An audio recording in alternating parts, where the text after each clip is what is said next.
Hey, salut tout le monde, j'espère que ça va bien. Aujourd'hui, la recette qu'on fait, c'est un poulet à l'italienne. C'est un poulet mariné au pesto de tomates séchées, farci au calabrese, poivron grillé et bocconcini, accompagné d'un orzo crémeux au parmesan. Ce qui est intéressant avec cette recette-là, c'est la technique de faire la farce qui vraiment va se prêter à plusieurs sortes de viande. Ça prend peut-être juste une petite touche de plus de préparation, mais pour vrai, après ça, c'est facile. Quand vous leur mangez de la viande farcie, ça se fait tout seul, puis vous n'êtes pas obligé de tout recommencer. Donc, n'hésitez pas à faire part de vos commentaires. J'espère que vous allez aimer ça. Let's go! Donc, on va commencer par mariner la viande. On va la mariner avec un peu d'huile de canola, du pesto de tomates séchées. On va saler poivrer, bien sûr.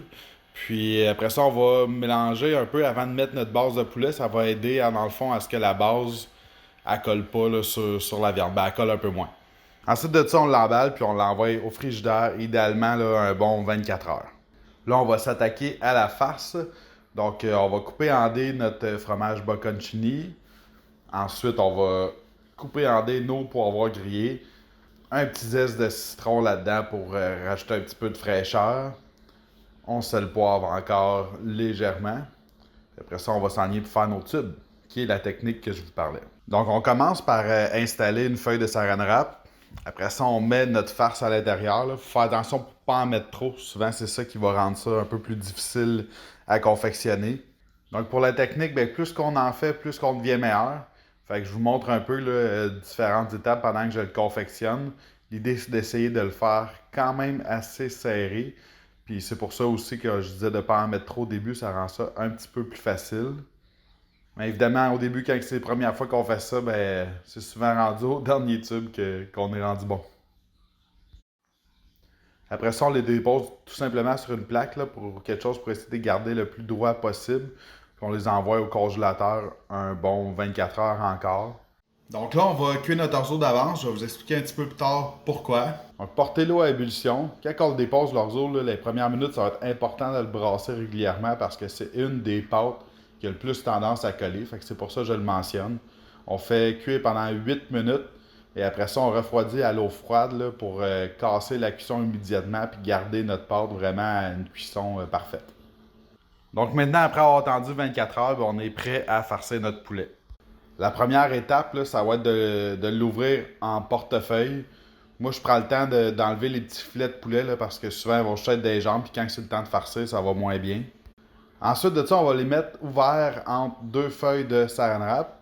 On va les attendrir avec un marteau, mais ce qu'on veut réellement, c'est des amincir pour que ce soit plus facile de dérouler quand on les farce, puis que ça fasse un meilleur résultat final. Donc ici, ça va être important de ne pas cogner trop fort quand même, parce que si on manque un peu de douceur, ben, on va perforer notre poulet. Là, on va simplement retirer le poulet de nos pellicules. Pour la farce, une technique que j'aime bien, c'est de vraiment comparer avec notre poitrine. Donc, on coupe notre tube vraiment à la bonne grandeur. Là, on va déposer nos tranches de calabrese avant de déposer les tubes de farce. Évidemment, ben, n'oubliez pas d'enlever la pellicule plastique là, sur les tubes avant de les mettre dans le poulet. Après ça, ben, il suffit simplement de dérouler, puis on va être prêt déjà à les faire cuire. Une chose que j'aime beaucoup avec cette farce-là que je n'avais pas mentionné, c'est qu'en faisant des farces avec du fromage comme ça, quand on les cuit, ben, le fromage a moins tendance à fondre. On va commencer par déposer une petite noix de beurre avec un petit peu d'huile pour ça l'aide à moins faire brûler le beurre. Après ça, le petit truc que j'ai à vous donner pour les poulets, c'est de déposer sur la jonction. Fait que dans le fond, où il y a l'ouverture, là, on l'assit là-dessus, ça va l'aider à figer un peu mieux. Des fois, quand il est un peu mal placé, ben, on fait juste le déposer et le tourner un peu pour aller vraiment l'asseoir là, sur où l'ouverture elle est. En allant évidemment bien doucement avec, on va les tourner puis on va les cuire sur chacune des faces. Si les poitrines sont un peu plus petites, vous allez pouvoir faire juste deux faces, mais comme ceux-là étaient quand même grosses, ben, ça va être vraiment trois côtés. Quand il fait son petit capricieux comme celui-là puis qu'il a tendance à ouvrir pareil, là, ben, le truc c'est vraiment d'utiliser soit les côtés de la poêlonne ou d'utiliser un poulet pour le faire tenir en place là, vraiment où ce qu'on le désire.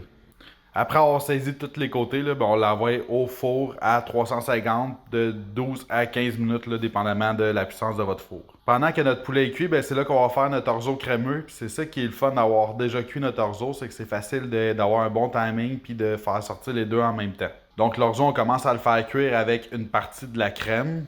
Cuisez à feu doux, là, en ayant justement 12 à 15 minutes, on a en masse le temps, mais ça va être une préparation qui a tendance à coller aussi. Une fois qu'il est devenu un peu chaud, là, on va rajouter le parmesan. Une fois qu'il est fondu, là, ben là, on peut ajouter notre sel et poivre, puis nos échalotes, le restant de la crème là, pour le rendre un peu plus crémeux et moins cheesy.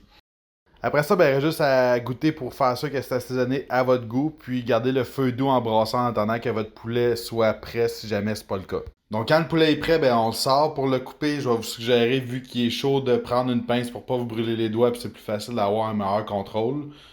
Ensuite, on peut prendre notre assiette pour déposer l'orzo crémeux. Moi, j'ai décidé de prendre des asperges pour l'accompagner, question de couleur, mais évidemment, n'importe quel légume que vous préférez, vous pouvez prendre ça. On dépose nos morceaux de poulet. C'est un plat avec le crémeux de l'orzo et le fromage à la farce, là, vraiment pas besoin de sauce. Donc, voilà notre résultat final. Donc, j'espère que la vidéo vous a plu, mais surtout que vous avez appris des choses. Pour ne rien manquer, allez vous inscrire à ma chaîne YouTube et merci à tous d'avoir écouté la vidéo. À bientôt!